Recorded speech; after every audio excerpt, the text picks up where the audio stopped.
Alô, amigos, estamos aqui num especial com um dos mais relevantes cientistas brasileiros, o físico Rogério César de Cerqueira Leite, que tem uma ampla biografia, uma história dentro da ciência brasileira. Foi meu colega de conselho editorial da Folha, o tempo que a Folha era mais esperta para manter a diversidade e tudo. Aí vai falar um pouquinho sobre essa história da ciência e como que ele está vendo a ciência no Brasil hoje. Professor, obrigado por ter aceitado o nosso convite aí. Pois não. Veja bem, eu acho que o Brasil não pode se queixar, porque a evolução da ciência no Brasil foi bem razoável. Quando eu cheguei no Brasil, eu me lembro de você assistindo às minhas conferências lá em São Paulo, nos becos escuros lá. Né? Me lembro bem disso, tá certo? Né? Você era um pouco mais que um menino e já assistia as minhas conferências, tá certo? Bem, você lembra? Lembro, claro. Eu lembro, Muito foi bem. parte do meu aprendizado. Foi você. Isso foi. Isso fazem 75, 80 anos, né? Por aí, né? Eu me lembro disso. Enfim, bom, a ciência no Brasil era zero, tá certo? Encontrei, por exemplo, na Universidade de Campinas, um, uma mediocridade absoluta, tá certo? O que se fazia dentro das universidades não era ciência, era, digamos, apenas discussões sobre coisas muito pouco relevantes. Tá certo? Então, ciência mesmo não havia. Havia conversas. Então, aquela época realmente era de ficar bastante infeliz com a ciência no Brasil. Era uma época muito onde as coisas eram trocadas, né? Não era ciência, misturava-se ciência como é que se diz, com crenças semi-religiosas, com coisas patéticas, etc. A Professor, ciência era qual que foi muito pobre. qual que foi a relevância da Fundação Ford e da Fundação Rockefeller? Olha, eu acho que não serviram para nada, para falar a verdade. Eu vou arranjar alguns inimigos, mas não tenho problema. Não ficou nada. Na realidade, o que criou a ciência no Brasil foram a criação dos institutos de pesquisa e dos institutos, digamos, independentes. A FAPESP, a existência da FAPESP, por exemplo, a existência do CNPq, etc. Foram essas as coisas que criaram a ciência no Brasil. Tá. O almirante Álvaro Alberto ele tem essa importância que a história lhe dá, não? Perdão? O almirante Álvaro Alberto tem essa importância que a história lhe dá? Ele teve uma certa importância porque foi o primeiro, né? Mas, na realidade, ele apoiou o Lattes, a grande importância dele foi apoiar o Lattes. Ele não entendia nada de pesquisa, mas Tá. ele apoiou muito o Lattes e o Lattes era um cientista. O Lattes, o Schoenberg eram grandes cientistas, por exemplo. Então, esses dois realmente começaram, digamos, a ciência brasileira. Tá. Professor, eu tive recentemente lá no quinto encontro da Conferência Nacional de Ciência, Inovação e Tecnologia em Brasília, e alguns físicos equipararam o César Lattes ao almirante Álvaro Alberto. Como é que o senhor vê a produção científica do almirante Álvaro Alberto?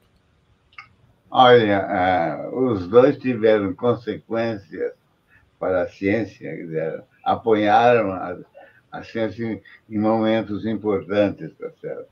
Mas Lattes certamente foi um cientista e o almirante não foi. O almirante não sabia diferenciar um besouro de um mioma, tá certo? Então, não era um cientista de verdade. Tá certo? Mas ele apoiou Lattes. Foi muito importante por causa disso. Tá. Se for pegar a física brasileira, quem são as vigas mestras aí da construção da física brasileira? Olha, vigas mestras... Além do senhor. Não estou nessa categoria, não. Mas, veja bem, o que é importante para a física foram Lattes, certamente, porque ele fez o Maison Pi, só isso.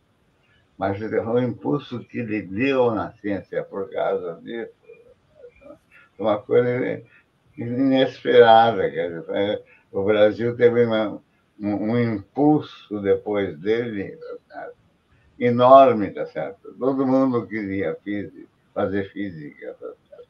Então foi muito importante. Outra pessoa muito importante foi o Schoenberg, Mário Schoenberg, que esse sabia física, tá certo? Conhecia física de verdade. Tá? Ele era um propulsionador da física e era digamos, engenheiro da física. Ele criou, digamos, estruturas de física, etc. Em São Paulo, por exemplo, né? deu apoio a outras áreas e redirecionou a física de São Paulo, etc. E tal. Ele deu um apoio imenso, digamos, a Newton Bernardes, a outros jovens físicos na época. Agora, o golpe de 64 foi um corte brusco aí no desenvolvimento da ciência brasileira, né? Foi. De fato, foi. Naquele tempo foi uma quebra enorme. Eu tinha voltado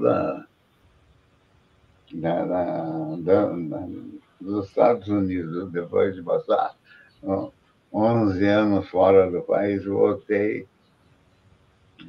Primeiro passei numa época, não tive outro jeito, né, se não voltar outra vez para os Estados Unidos, etc. Depois eu resolvi ficar no Brasil e consegui, eu achei que a solução seria, se eu quero fazer um desenvolvimento no Brasil, eu tenho que trazer físicos do Brasil. E eu trouxe pelo menos uns 20 físicos razoáveis, jovens ainda, mas eu trouxe uns 20 para a Unicamp. E foi o que fez o desenvolvimento da Unicamp. Né? Era antigamente uma universidade, digamos, de medíocre, tá? Mas ela melhorou muito com o pessoal que eu trouxe, não somente para a física, mas depois para a engenharia. Daí para a engenharia eu trouxe principalmente gente que tinha passado pelo ITA. Tá certo? Então, o ITA era uma fonte bem razoável de dinheiro. Enfim.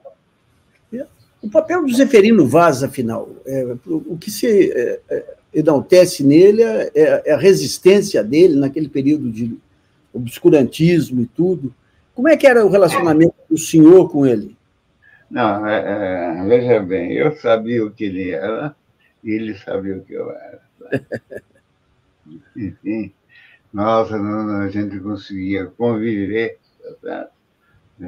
E eu sabia, eu tolerava, digamos, as esquisitices dele, né? Os generais encontrados no subterrâneo da Unicamp, tá certo? Coisas desses tempos, dessa natureza, tá certo? E ele tolerava as minhas, ele dava apoio às minhas esquisitices, tá certo? Eu trazia gente de fora, trazia um cara, eu brigava com ele porque ele prometia demais, mas, afinal, acabamos nos entendendo, tá certo? E fizemos uma boa dupla. Aliás, é típico. Você é o maior, o cara do projeto Manhattan, tá certo? Não foi somente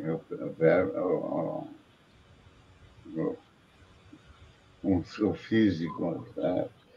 Foi também um, um militar, tá certo? Um militar que que xingava os físicos, mas fazia o que ele mandava, tá certo? O que os físicos mandavam. Tá certo? Isso, então, é uma coisa que tem que se entender. Às vezes, digamos, é preciso conviver com o inimigo, tá certo? Agora, Não sou bolsonarista, mesmo. Não, aí não dá. Eu escrevi a biografia do Walter Moreira Salles, que foi embaixador nos Estados Unidos. Né? E tem alguns episódios que ele me conta que são muito interessantes. O primeiro é que ele foi visitar um museu de pedras lá do Departamento de Estado americano, e algumas pedras ele parou, ficou observando e tudo, e veio alguém e falou: essas aqui são de Poços de Caldas, que tem urânio. Ou seja, eles já tinham mapeado o Brasil inteirinho. Né? E a segunda foi a pedido do almirante Álvaro Alberto. Eles contrataram um dos físicos lá de Manhattan, que fizeram o projeto da bomba, e ele veio ao Brasil e fez todo um levantamento de todo conhecimento que era necessário e onde que estava esse conhecimento do Brasil, assim como que faltava. Isso aí gerou um relatório, eu até tenho o relatório, uma cópia do relatório, mas não sei qual foi a continuidade, porque logo depois veio a crise do Getúlio, a morte do Getúlio e tudo, mas o CNPq, ele nasce disso, né? Mas veja bem, o que interessa é conhecer o comportamento do material, tá certo? E isso não havia, tá certo, naquela época. Essa percepção não havia. Colecionavam-se pedras como se fossem objetos de interesse meramente arqueológico, tá certo? Então, veja bem, foi um grande besterol, tá certo? Dos vários que andam por aí, tá certo? Tá. Conhecer minérios não traz nada de novo. Tá certo? Bom, a não ser que conhecer como eles se comportam, aí sim é importante. Né? Professor, explica um pouco o que vem a ser o laboratório de luz assíncrona e qual foi a sua importância para a ciência, para a pesquisa brasileira. E como é que se conseguiu chegar a ele? Bom, vamos começar. Eu acho que eu tive muito mais importância para a Unicamp. Não muito mais. Né? Tive mais, mas eu tive muita importância, porque quando eu cheguei, a Universidade de Física era extremamente medíocre, tá certo? E eu a transformei numa universidade de verdade, tá certo? Mas vamos lá ao CNPq. O CNPq é um instrumento, tá certo? Parece que serve para estudar física, estudar química, estudar medicina, etc. Serve para estudar materiais que são importantes para todos os campos da ciência.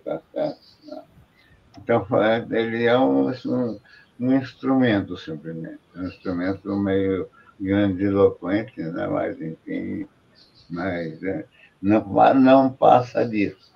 Ele serve simplesmente para isso. Veja, quando eu cheguei no Brasil, uma das vezes que eu quis ir embora do Brasil, tá certo? Eu estava praticamente, quando me falaram, eu estava na CPFL, estava numa empresa de energia elétrica, tá? Porque brigava muito com muita gente, etc. E tal, então, estava lá nessa empresa, vivendo a boa vida, tá certo? Porque lá, na realidade, não estava trabalhando. Quando eu soube que o pessoal do Rio tinha tido a ideia de fazer um instrumento de grandes dimensões.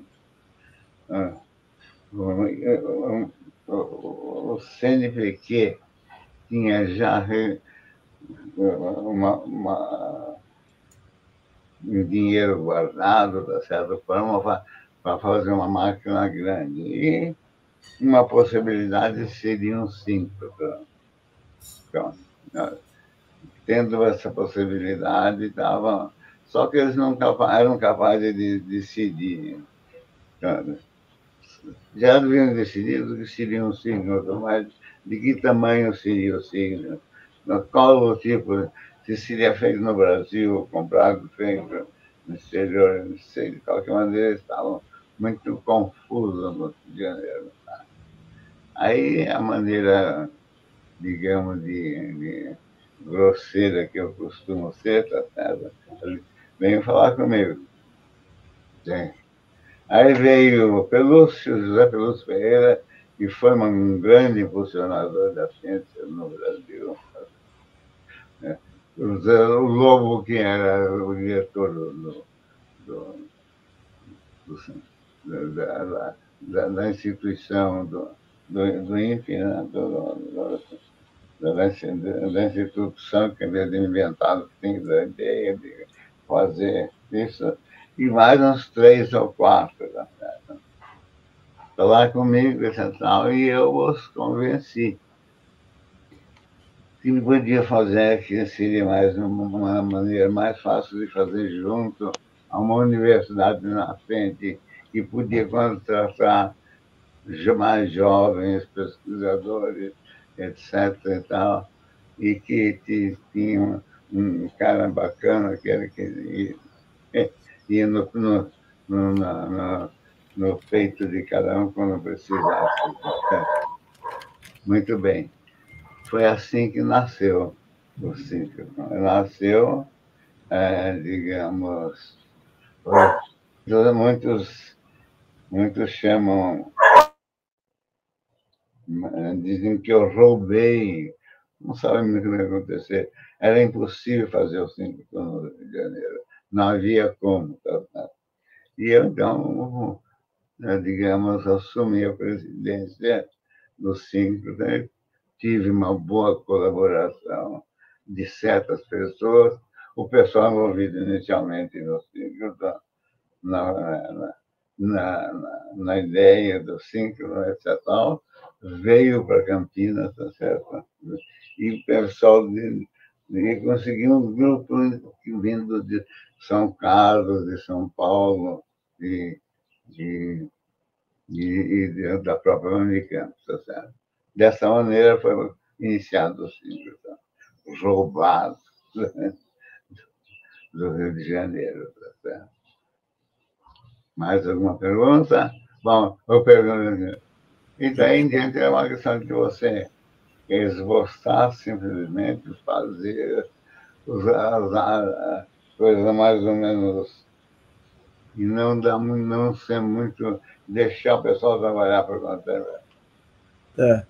O professor, a SBPC, numa determinada fase, ela passou a fazer política também. Uma parte da política crítica ao governo, uma parte da política tentando colaborar aí com o plano nuclear, tudo. Período aí do Goldenberg e de outros. Aquilo lá foi produtivo para a SBPC? Perdão? Essa atuação política propondo alternativas ao enriquecimento de urânio, discutindo politicamente para alternativas para o desenvolvimento de bombas. Essa atuação política da SBPC foi positiva?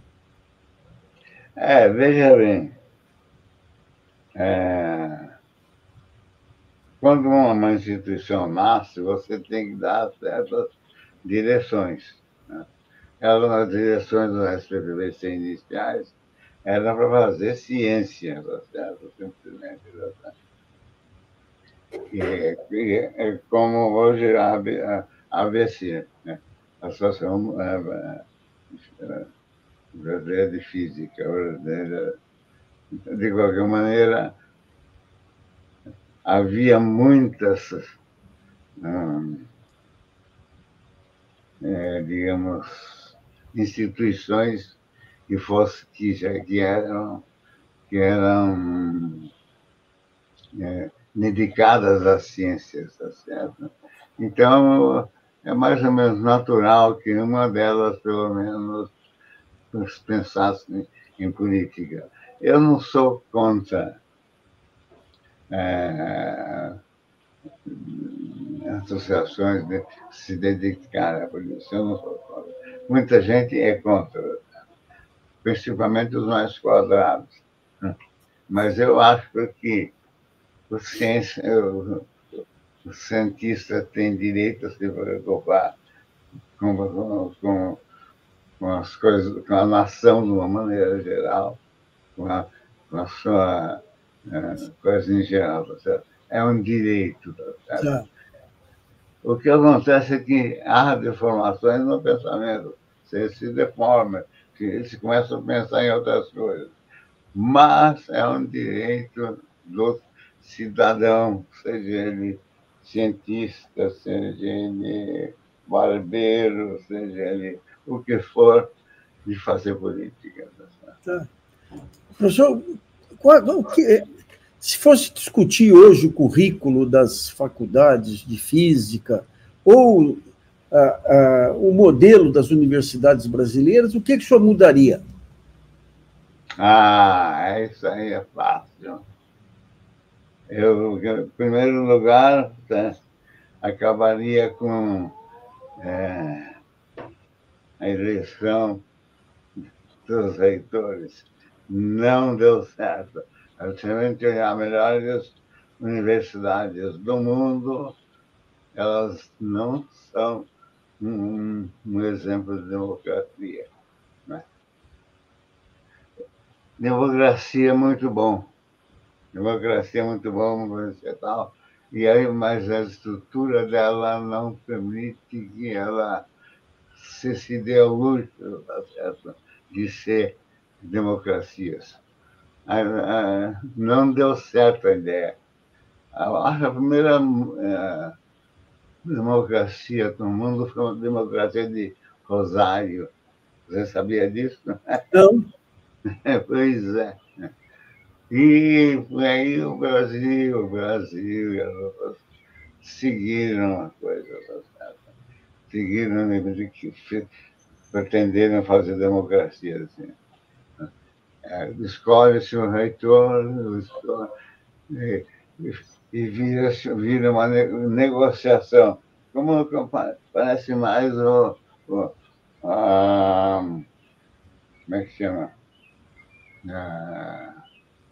Parece mais deixa de ser, não é uma democracia, mas é uma coisa que deforma a democracia e que digamos, muito mais uma negociação entre negocia.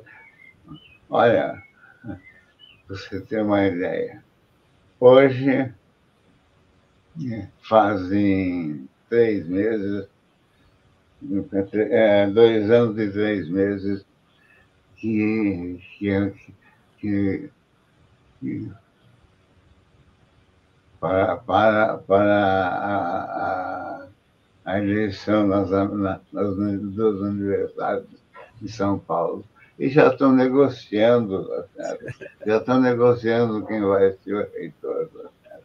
E é uma negociação banal, tá certo? Você me dá um cargo, eu te dou um cargo. Você me dá isso que eu te dou aquilo, eu te dou tanto de dinheiro, e tal. Eu te dou tanto de dinheiro. Hoje, a Universidade de Campinas é uma vergonha, sob o ponto de organização. Hoje,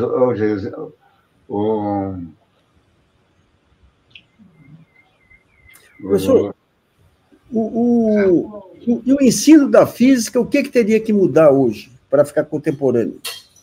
Da física? Ou a pesquisa física?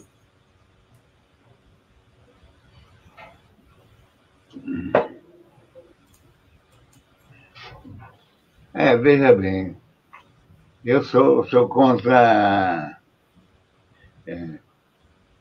excesso. Por exemplo, a tendência do governo Lula é de distributivismo, tá certo? Então, você tem um pouco de física aqui em Campinas, tá ótimo, familiar, aí faz um pouco de física em São José dos Campos, que depois vai para não sei aonde, depois vai onde. Faz um distributivismo que reduz em fraqueza, tá certo? A primeira coisa para fazer grupos coesos, assim, grupos de pesquisas aqui muito densos, tá certo? Então, a ciência se faz hoje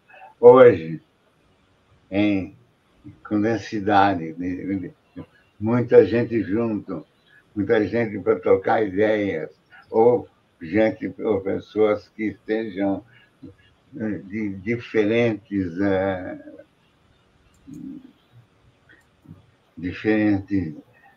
conhecimentos, de tal maneira que se faça uma troca de conhecimento adequada. Isso tem que ser feito. Tem que ter duas coisas completamente diferentes trabalhando juntas. Duas grupos, dois grupos não somente autônomos, mas também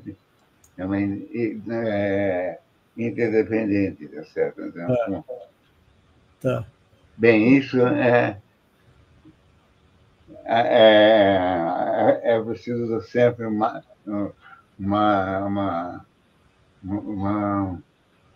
é que se diz? Uma necessidade, senão você não tem com quem trocar ideia, tá certo? Você não tem quem. Então, eu acho, não seria capaz de dizer o que a data, a dimensão de cada grupo, tá certo? Eu não seria capaz de dizer, deve variar, tá certo?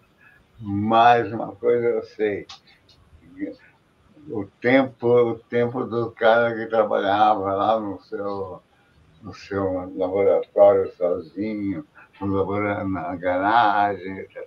Esse tempo já acabou. Não existe mais. Né? É uma mentira escabrosa lá atrás. Tem que estar dentro, novos grupos podem surgir dentro ou nas vizinhanças de grupos bem poderosos, mas é preciso densidade. Tá, senhor. Professor, queria agradecer muito a sua participação aqui. O dia que eu passar por Campinas aí, eu vou tomar um cafezinho aí, hein? Venha sempre. Você vai conhecer o maior museu do Brasil, mas é um dos maiores do mundo, reconhecido como o maior museu da China, por exemplo, né, das pré-colombianas e de várias outras coisas. É um dos museus que eu estou tentando montar. Maravilha. Um grande abraço, senhor, então, aí. Então, vamos em frente aí. Sucesso. Vamos lá. Obrigado.